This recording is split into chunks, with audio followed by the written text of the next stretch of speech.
That's all. Okay, good. Got it. Okay, so we were just talking, well, at least it's such a fascinating life that you've described, and you haven't gotten very old just as yet, but it's a really remarkable series of worlds that were part of your family. Is that Yes, correct? yes. I have to tell you that growing up, my father was always interested in other cultures and in the world. He was born and raised in a very tiny place in southeastern Iran, kind of border with Pakistan.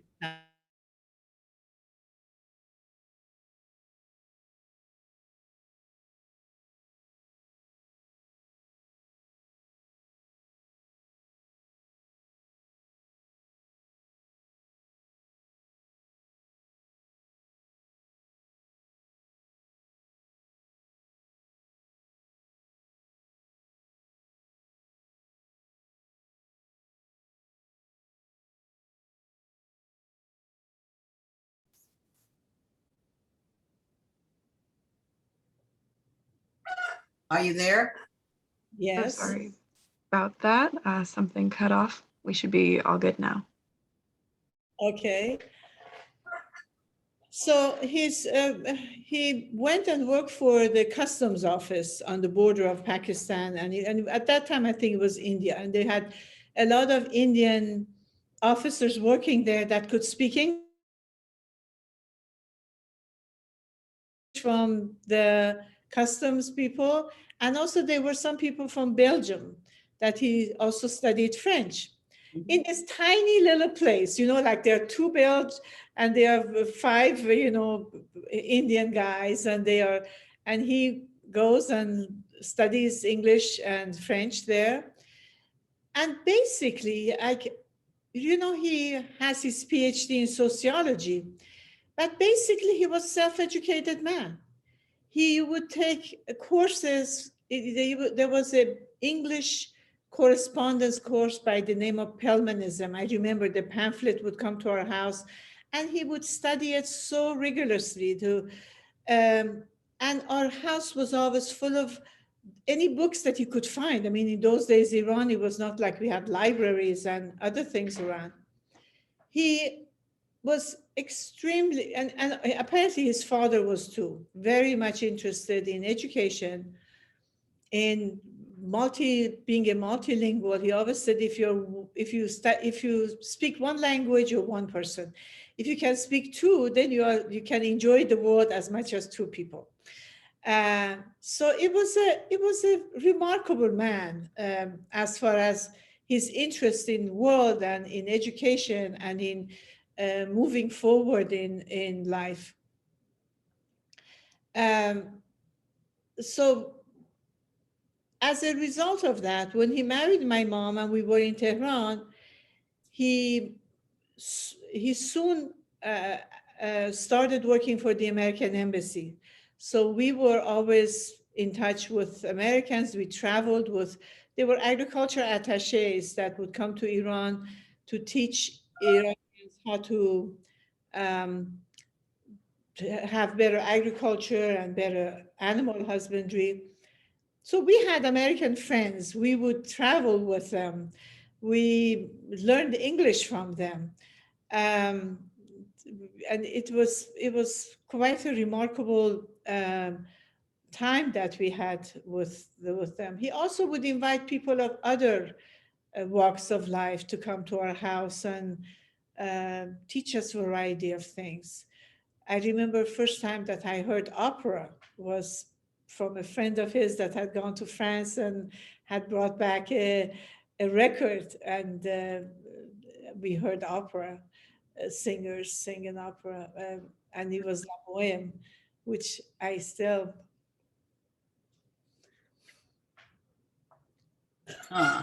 Yeah. Anyways. Yeah. I understand. understand. Yeah. It's It was what- remarkable, rich upbringing, not money wise, but culturally and uh, opening variety of things. It was quite remarkable. Yeah. where was your mother at this period of time? My And mother was, it's very interesting the dynamic between my mother and father. My mother was basically like all the other Iranian women taking care of the house and but was active in all the Baha'i communities. She even served on the assembly, oh, was member of the women's committees in Tehran. She um, no, she was quite active. And it was they were young when they got married. There was like a youth group that they have pictures of them, like 56. And the thing about Baha'i community was that they were integrated, and the men and women sat together, which is still a problem in Iran, that they consider Baha'is as people who are they sleep with each other, and they are they have meetings together, and it's so uh, not kosher for the community and for the Islamic society. But my mom was very active with all the Baha'i stuff. We had our home. We had a home in northern part of Tehran, which was a very lovely neighborhood, and almost every night we had some activity there at our house. So my father would go to work for American Embassy, would come home. We would go to school. Our school was far away. We had to go by bus.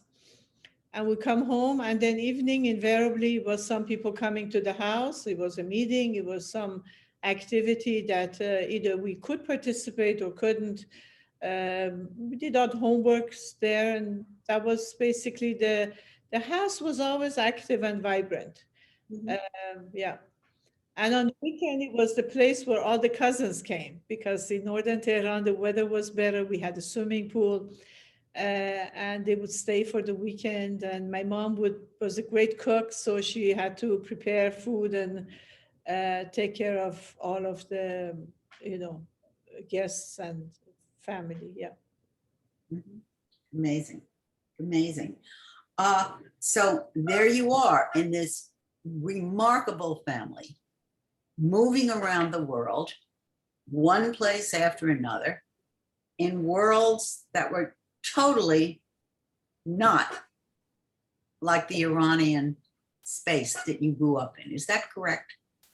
Well, when we came to Logan, Utah, um, I really didn't have any concept of what Logan was all about. We just knew we were going to Logan, and there was not housing for us in Logan.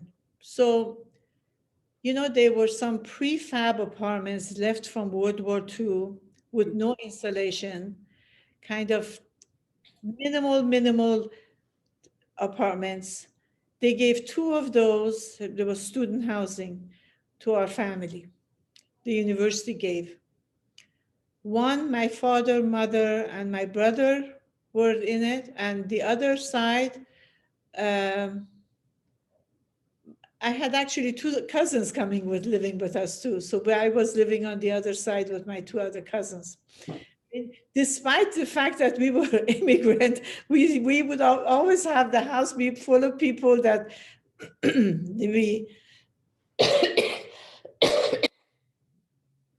that we would have live with us. Um, so again, our home was very humble, very, very humble. I mean, it was very hot in the summertime, very cold in the winter. We didn't have a car. My father bought a car, but we all would walk to university and back. Hoda had an elementary school near us that she would walk and come back. Um, and I can tell that we all were very connected, but very lost. Huh. when we landed in Logan. Um, I often ask my sibling, I said, nobody ever asked the other person, how are you? Because we were all trying to deal with our own, you know, space and trying to find ourselves and what we are doing and all of that. What's interesting about when we landed in Logan, we came we came to United States on May 19th, 1959. We arrived in um, Ogden, Utah, and then to Logan, Utah, probably by beginning of June, sometimes around that time. You know, we came by train from Washington, D.C. to Chicago. We went and visited the Baha'i Temple in Chicago. And then we took another train and then came to Logan, Utah. And my cousin Homayun picked us up. And we were with him for a couple of days. And then we went to Logan and stayed in a hotel for a few days until our apartment was given to us. I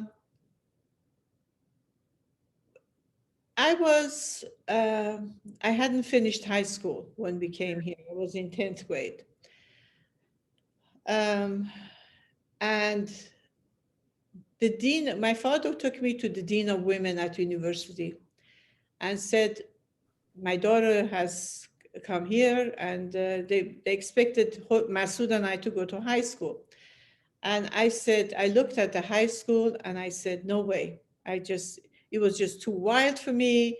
You know, coming from a French Catholic black uniform of all girls school to an American high school that they had hay rides and, you know, all sorts of activity was just too much of a culture shock for me.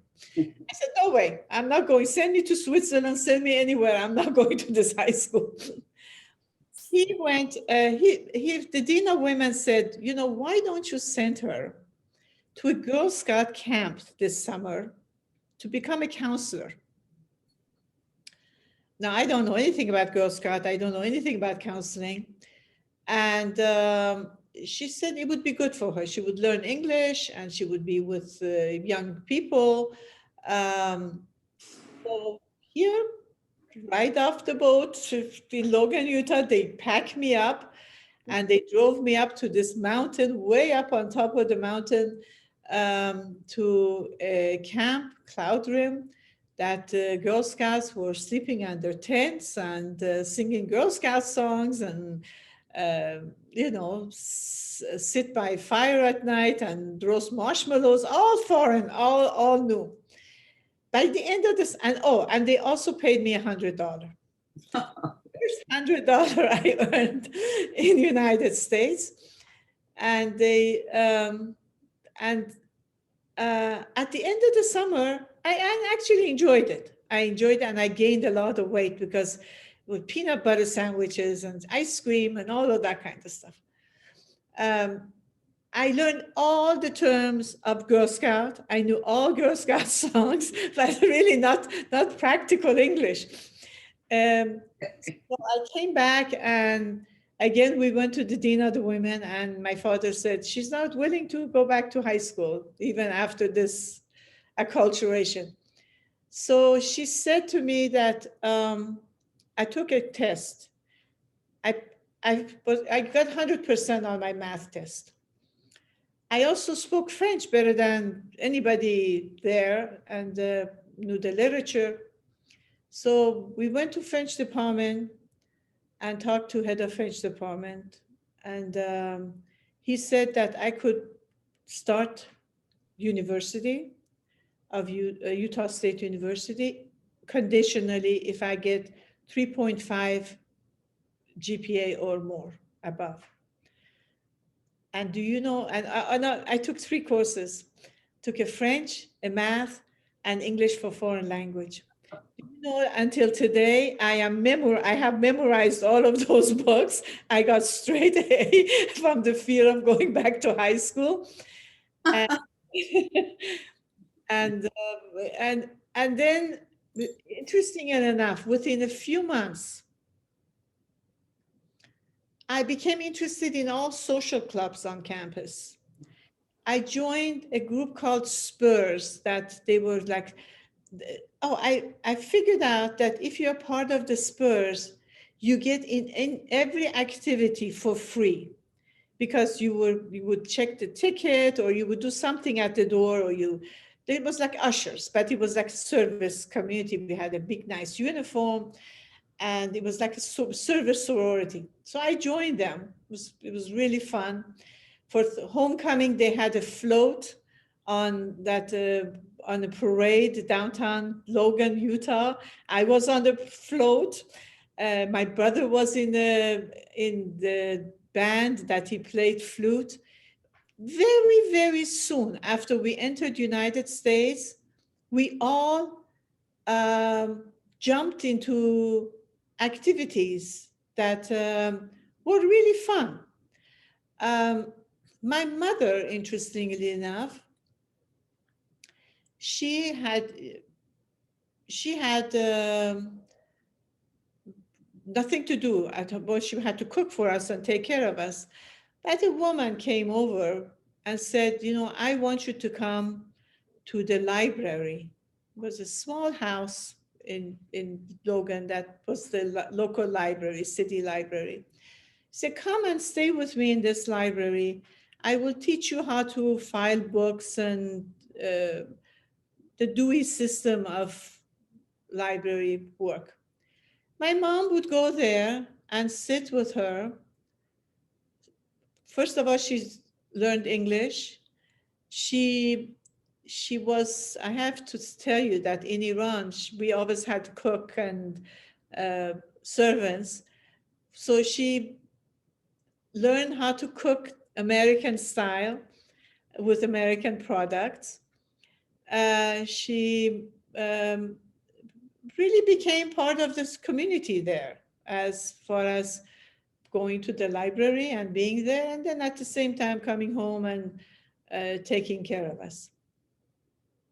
My father started taking groups of Iranians that would come from Iran. They were agricultural groups that would come to learn about different form of agriculture around the United States. So State Department of Agriculture hired him to be kind of the leader of these groups and translator and take him from city to city and show him. So he basically earned money doing that. And we were left in Logan, mom and the 3 kids by ourselves for like 3-4 months at a time. So mom would go to the library. Hoda would go to Edith Bowen Elementary School. She was 4th grade. And Masood was in high school, Logan High School. And I was at the university. Interestingly enough, Masood joined the band, the high school band, and he was playing the flute and was very much liked by people. He was tall, he was handsome, and they told him to teach the choir a Persian song. And he went back for his, I don't know, 40th anniversary or something of a reunion of high school, and some of those people still remember that Persian song.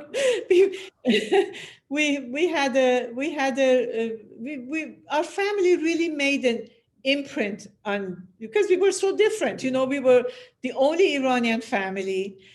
My father wanted to take us everywhere. So whether it was a football game, baseball game, or an assembly, or Supreme Court justice came to give a talk, the Mahmoudi family, all 5 of them would be sitting there listening to the event. And Mormons, because of their missionary programs, they also would bring other cultures to Logan. They would bring Spanish dances. They would bring people, Japanese groups, different groups that we would all go there and enjoy. They had a very good theater program. I wanted to be part of that for a while. Miriam Anderson came and sang, and boy, I never forget that night. But she couldn't stay in Logan. No hotel would accept a Black person to stay there. So she had to go all the way back to Las Vegas. We had one African American basketball player towards the end of, we were there 3 years. We had one Jewish student, and everybody knew, I mean, just, we were so few, the non-Mormons were so few that we all knew each other. There were some foreign students from India, Japan, but very few, and they would come and stay to themselves, study, finish, and go, mostly in agriculture and engineering. So Logan, I became personality of the year in Logan, and if you look at the yearbook of Utah State University, there are like 4 or 5 clubs that we all got member of. Masood graduated from high school. Hoda kind of started junior high when we moved to Salt Lake City. Then my father, after a couple of years of agriculture and moving around the country, decided that there is a new field called sociology, and he's interested in exploring that. And he asked me to take a course with him in sociology. We were both at the university together. So we took a course. For me, it was very hard. It was new language, new concepts. So I got a B and he got an A. And he decided that he wanted to pursue a PhD in sociology and applied to University of Utah in Salt Lake City. And the family moved to Salt Lake City, Utah. By then, I came from Iran in 1959 with 10th grade education, terrified of if my father goes back, none of this is going to be accepted by government of Iran. I have to go sit back in the 10th grade. So from the minute Utah State University gave me an acceptance, I started taking courses as much as I could, take 15, 18 hours a semester, a quarter. And then if you took courses in the Mormon seminary, university would accept it. I even would take night courses in Mormon seminary, both to learn what Mormonism was all about and also to get the credits. So I graduated in 3 years from Utah State University. So I got my bachelor's degree by the time the family decided to move to Salt Lake City, and started my master's degree in French literature. My major at University of Utah State University was French major, Spanish minor, and I also, those days they would always ask us, if your husband dies or if you don't know how to work, what are you going to do? And he was become a school teacher. So I had a secondary a certificate of teaching for secondary education for high school. And when we came to Salt Lake City, I taught high school for a year while I was doing my master's program as well. Yeah. You were the best schooled person I have ever heard of who became a public school teacher. Was it a public school? I said, fear is a big motivator.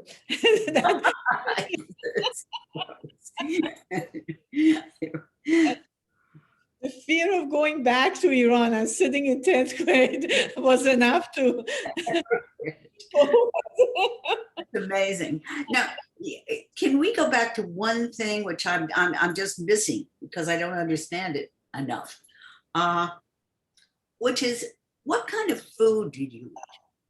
what did your family serve? What did food mean inside your household? Oh, I have to tell you another little thing on what we ate and what we did. The entire Mahmoudi family, which consisted of the five, well, Hoda, not Hoda, mom, Masood, uh, myself, and four cousins, later five cousins, we all worked at the university cafeteria. Mm, Do you know that um, university cafeteria employed students? All of the, in those days, all of the activities on campus were done by students. They 75 cents an hour, we were hired. And we would get one meal free when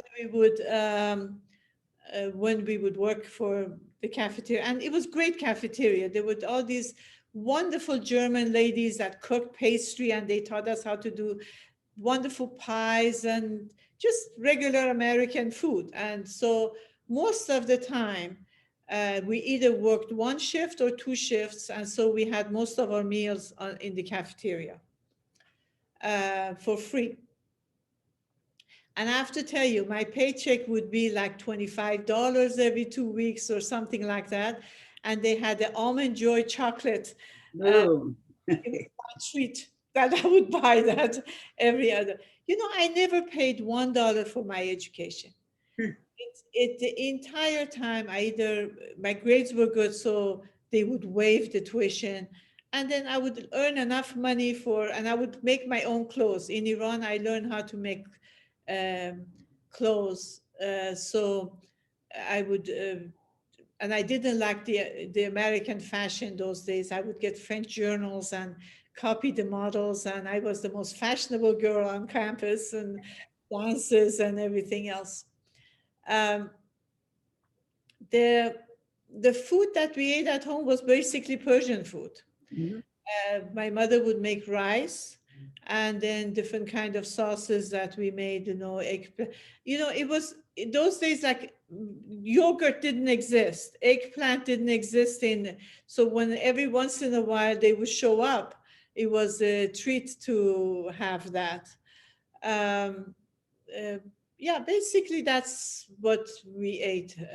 And also the other Iranian students that went to school in Utah State, my parents served as kind of their surrogate parents. If somebody got married, they came to our house and my mother would make a rice for wedding, and they would, they would send the bride without seeing the husband to our house, and she would stay for a few nights at our house and then would go to her husband's apartment. We have many of those that they consider our family as my parents as their parents, and Hoda and I and Masood as their brothers and sisters. And they really have very fond memory of being married or having morning sickness and my mother taking care of them, or having fights with their husband and coming to our house and mom and dad kind of taking care of them and guiding them. So there's a very large group of Iranian students that went to school, and they would come to our house for a family meal. And Friday nights Hmm.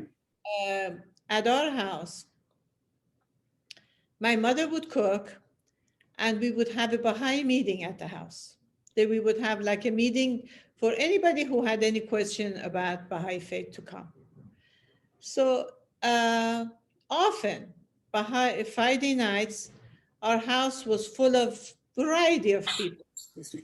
And many of them were young Mormon students that were interested. Um, in fact, some people did become Baha'i as a result of those meetings. But mom would cook a Persian meal, and so it was a treat for all the students to stop over and see each other and have a, kind of uh, nostalgia of home and Persian food. Yes. Yeah, She's yes. a great cook. My mom, as a result of trial and error and trying the variety of different kind of ingredients, she became a fabulous cook. And in fact, she actually wrote a little Persian cookbook too. Uh, when we moved to Salt Lake City, uh, there was a program at the university called, I think, PL 490. It was a public law 490 that for the countries that United States would help, like Egypt, whatever they printed, they would send to certain universities in the United States. So my mom could read Persian. She had worked in the library, so she was hired by the library to do some of the, classification and some of the writing the titles of the book in English and really uh, doing some of the library work. And yeah, she worked for many years. And my father got his PhD from University of Utah in sociology and started teaching. So they both would go to university. Mom would go to the library. Dad would go to the Middle East Center. Actually, she was at the Middle East Center Library, and it was both in the same building, very small building. And yes, for many, many years, they had a small apartment in Salt Lake City, and they would, again, have their Friday night meetings. Mom had a very small kitchen, and people would always wonder, how did she get all of this food and all of this preparation out of this small kitchen into apartment? The house was always full of people, travelers, whether, people coming to speak, and very hospitable, um, yeah, uh, kind of home that they had. Yeah. It's so interesting. You call it a home of sorts, but the home of sorts was the most so well schooled, and so many different kinds of people there, and talking to one another. So many different kinds of people there. Do you know that one of the things that the Baha'is of Utah did in those days was to go and help the reservation, the Oh, Indian reservations? Yeah.